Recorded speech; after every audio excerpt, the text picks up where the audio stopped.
I just picked up this guitar and I didn't realize that it wasn't in tune. So now I gotta tune it up because it's hardly gonna sound good over this tiny little video thing here, but it's definitely not gonna sound good if it's untuned. How's everybody doing? How's everything going with everyone? Someone told me the other day that we're in the COVID end times, and I've got to say that gave me a lot of hope, which is great. So feels really good. Feels really good. I got vaccinated the other day. I got the Moderna vaccine, and I got my second one coming up here soon. So I'm hanging out for a little while. We have a film coming out tonight at 6:30, and I hope that you all watch it. So anyway, how's life? How's everything going in your neck of the woods? The film that we produced, Ignorant Creatures, of course, right? It was a chore. I wanted to share with you all of this like huge like paperwork that we did to make it happen. And it was one of those things where we started shooting this project in like 2017. Like I think is when we were conceptualizing it and stuff. And then like immediately like we were like, all right, like let's get going. Pre-production came and the whole 9 yards, and then we're like, great, let's shoot it, let's do it. So we shot it in like 2019, I think. Yeah, 2018. We finished shooting it in 2018. And then 19 rolls around. We're like, all right, we're gonna do it. And then COVID hits. And we're like, what? Like, wait a minute, we were supposed to release this thing. So it's finally out, like way past the deadline.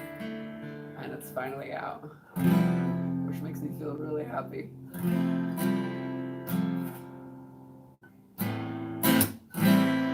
I don't know, how's life going? Any questions for me you want to talk about? So I want to share with you these documentations here because there's so much. We did this, right? I can't show you those. I don't have permission to share those. All right, so I think this is like a good way to start it. Like, we did this. Hey, from Glastonbury, what's up, yo?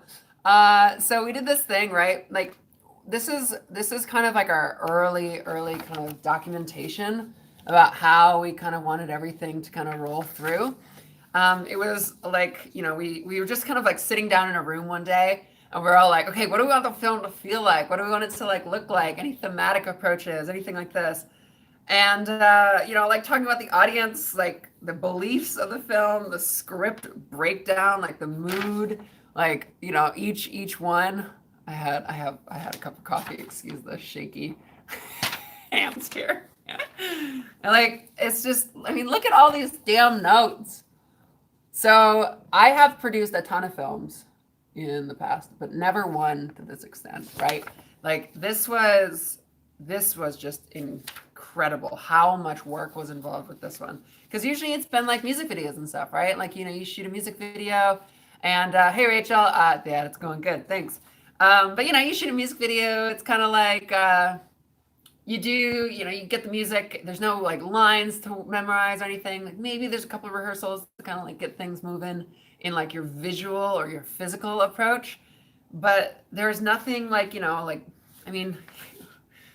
like interior, bathtub, evening, mood, right? Like they are kindreds, levity, getting perspective, relating to one another. The purpose is there's this larger scene within them, establishing their relationship and chemistry. There's like hints of history of work issues, right? Like we're like leading, tension building and all that. And so this is kind of where we started with. And then as we continued, like this is thick, right? That's thick. I want to make a mess on my floor in front of this. And then as we keep going here, like we start to get into more what are called shot lists and all that stuff. Oh yeah. Hey Nick, cool. I'll keep you in mind if we're ever up in that way. Contacts are always good. So yeah, let's see here. So this is like the master shot list. This is kind of the thing that we were like moving through like on the set, on day of the set. And this is the smaller of the two because this is day 2 of shooting, so it wasn't very big. But you can kind of see like how we have some blocking and stuff that we, moved here through this place. And Catalina, our DP, had organized all this for us. I owe her a lot in that regard. But we sat down and like tried to get all this going, and a lot of this was built upon like different like pieces of set design, different like camera placements. You can kind of see where that camera placement comes. Different, what the lines are, so we understand this is kind of like script supervision in this kind of world here. And we finally got it done. Look at this drawing that I drew to kind of like, I don't know if you can see it. There it is. It's like I drew like a sketch just to kind of like show what the image that I wanted to be, wanted it to look like. Gosh, couldn't talk there. I'm so happy. This is out. There's like another one, a reference image of, I don't even think we used this shot though. Yeah, because there's a scene. You're gonna see it tonight at 6:30, right? There's this scene where like all the ignorant creatures and Jules are sitting in this like alcove kind of area. And we were trying to get them to convey this idea of like just people not caring at all. Like they don't care about work. They don't care about their own like lives. They're just like kicking back, doing their thing. Anyway, it was so much fun. So one of the things that we tried to do in that scene is we tried to get everybody to just sort of like find their inner ignorant creature. And so I think it was Angie, but we were like Angie, like one of our ideas was she was just like painting nails while phone calls were coming in. Nobody was even like paying attention to her or she wasn't paying attention to anybody. Cameron, who we just interviewed for the podcast. I don't know if you saw Mise en Scene podcast that came out this morning, but Cameron was in the back corner. He had his like feet like kicked up and stuff like that on the desk. Oh, so much fun. We tried to we wanted to capture all of that, but we had to cut some because for story's sake, we had to move. It was like a transitional scene. So we had to move from one place to another in a very sort of efficient way. And so we couldn't get everybody, but we needed to, yeah, it was good. It was fun. So anyway, these are the shot lists, and there's a ton of them, right? There's so many of them here. But yep, that's the master one. And then is there anything else? I think this is all shot lists. At the end of the shooting day, I pretty much just because there was 5 or 6 of these printed off, because we had to give one to the DP, the lighting or the gaffing and everybody else and stuff. And the PA on set even had one. So I just took them all. I was like, you don't need these anymore. I'll take them. So, and then finally, this is how it started. So, I showed you the kind of the documentation of everything.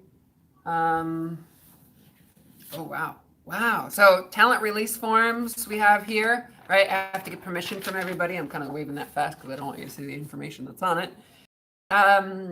We have just basic sort of contract between me and the producers here as well. Kind of what to expect when release happens, or just today. Yes. And then finally we get to it. This is the script, and look at Jai. She wrote it. Jai wrote it, and it's an amazing script. And it was wonderful to see and just read through this whole thing here.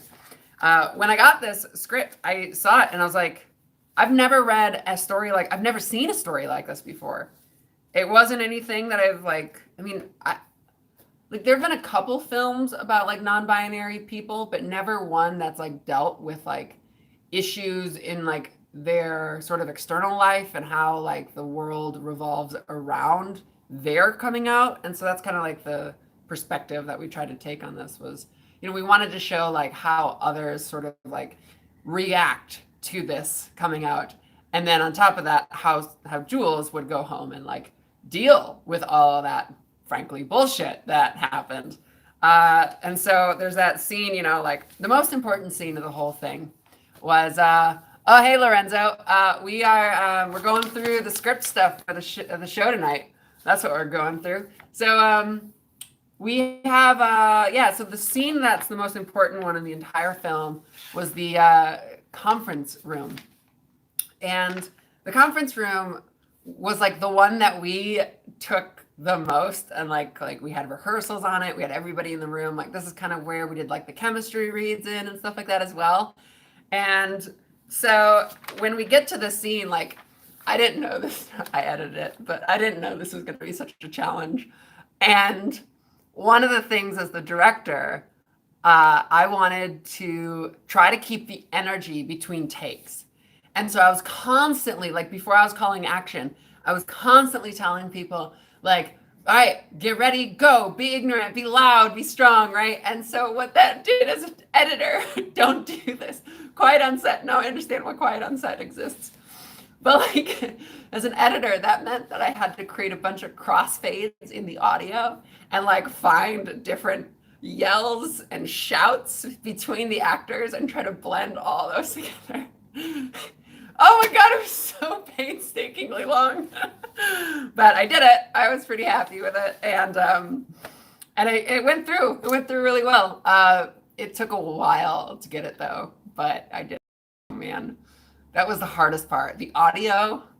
Like I said, I've only ever edited, like music videos and things like that don't have like a huge heavy dialogue. Maybe one or two kind of people talking, kind of like promo work, with like heavy music and stuff like that in the past. I'd never had edited a short film before. And when I got into it, it's like 80% audio work and like 20% video work.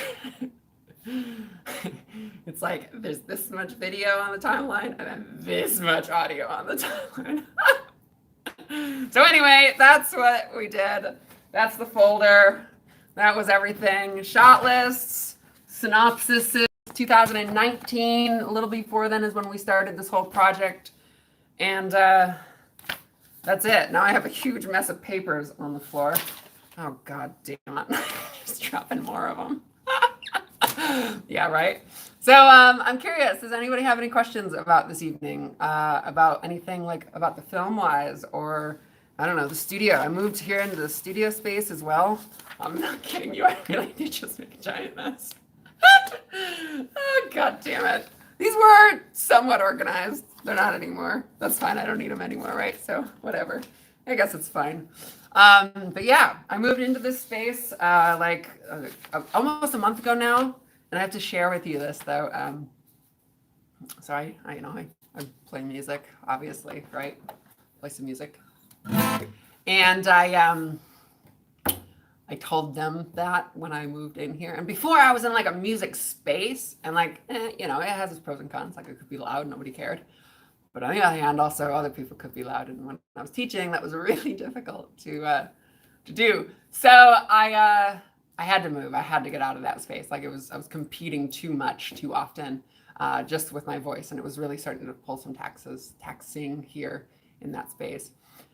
And I moved here, and I put my piano there and stuff like right off the side of the frame, and I told the management office, I was like, I work with sound. And that was like the biggest red flag for them. It's nuts. Like I had to go through so many checks. I had to hire like an acoustic consultant. Like, I don't know if you ever tried to hire an acoustic consultant, but they're expensive. And like, it was really cool. I was like nerding out with the guy. Like he had like this like speaker thing and that was like sitting here in the corner. And it was so loud. And it was just like, I think it was called pink noise. I don't know if you're in audio work, but pink noise is essentially like you have every possible bandwidth of sound, which at the end of the day, it just sounds like static. And so he pumped that volume up and then took a reader into the room above, over there, and on the other side, and then out in the hallway and a few other places as well. And like, I was sitting here for like 2 weeks, like twiddling my thumbs, waiting for this report to come back, like, don't kick me out, don't kick me out, don't kick me out, don't kick me out, right? And I get back and it's like, it says something so legal. It's like, the levels that are being produced in this room are a satisfactory amount for the walls and stuff like that. And I was like, yes, satisfactory. So I didn't have to worry about it. I mean, I still have to worry about it. Every time I play the piano, I'm like, wondering if they're gonna say something, like, or the neighbors above me, because like those are residential offices above me, or residential spaces, and then this is like an office like floor, and then the bottom floor is a retail floor as well. So I feel really good in this space, but thank you. Yeah, I was like, I think I did a video on it. I don't know if it's out yet. I think I may have, but I did the video and I was like looking at the background. And here, I'll take you around a little bit. It's really messy in here, so like, I'm a clean person, I swear. But like, it's kind of like, you know, it's got a little bit of a thing happening here. Yeah, I know, Nick. Like, I was thinking that the landlord, they were gonna do something as like that too. I was leaving out some details in that regard because I sent them an email back and I was like, we're gonna have to look at renovation, and they were like, we'll manage the satisfactory. So, but anyway, I'm thinking about doing I'm putting like a false wall here to partition. Bye, Lorenzo. Take care. And like this partition here, which would like help this, which would also make this whole like second space like a workspace. And then on this side, whoop, I'm thinking about doing like, I need to get 3 more of these things. So I don't know if I mentioned in my vlog, but I had that big shelf in the old space, and that's pretty much what all of this is. Everything that's on that shelf, like those keyboards and stuff are on that shelf. So I don't have a spot for that anymore. So I had to get some furniture and like put that over on that side. And it works. Like, I do miss the shelf, but at the same time, like that'll be fine, I think. I don't know, I'm just worried about it all fitting. But then finally, so once that partition is built, that means that this space right here, right, is going to have a much better backdrop. And like, I'm not going to do the turn you sideways so all your heads go like that. Like, you know, I mean, I might just do that once because, you know, I think it's kind of fun to imagine that all your heads just suddenly went like that. But anyway, like, when the background comes in, I'm going to get some lighting and stuff to kind of accent that background, create, like, see how it's so dark back there? And that partition will help separate some of that space. I'll be able to put a little light in that corner as well. And then this one, I'm gonna get rid of this chair, maybe just throw it over there, and put a couch right here, and a little coffee table. And then a creative workspace on this side. So creative workspace, like I'm gonna have like a workbench and stuff on that, in that middle one, and then my office in the far corner, 600 square feet. I'm really happy about it. I'm really, it feels so good to be in this space. Oh man, it feels so good to be in this space. And then like it's bright, it's warmer here, and I'm not competing for like the heat that didn't exist in my, I mean, the old place was like an old warehouse that was converted into like a bunch of like music studio spaces. And I loved it because like, I think I told you, I don't know if I did, but I'll tell you now because it doesn't matter. But Death Cab for Cutie practiced like right in the space adjacent to me. And it was just super cool. Like I got to see them like every now and then, and I was like, I'm cool. Hi, Death Cab. Like, how are you? Like, and then you hear like what they're working on and stuff. And you know, like I heard everybody in that old space. So like I heard bands that were just starting, young bands, drunk bands, right? And then like Death Cab over here. And when you're like in a space like that, it really gives you a perspective of how, like, just the skill level that goes into playing music. Because when Death Cab was playing, you were tight as fuck. And every single time they would like hit a note, they would just like right on the beat. I don't know if maybe they were playing with metronomes in their ears or whatever, but, and then you listen to the drunk bands, right? And they were like, God.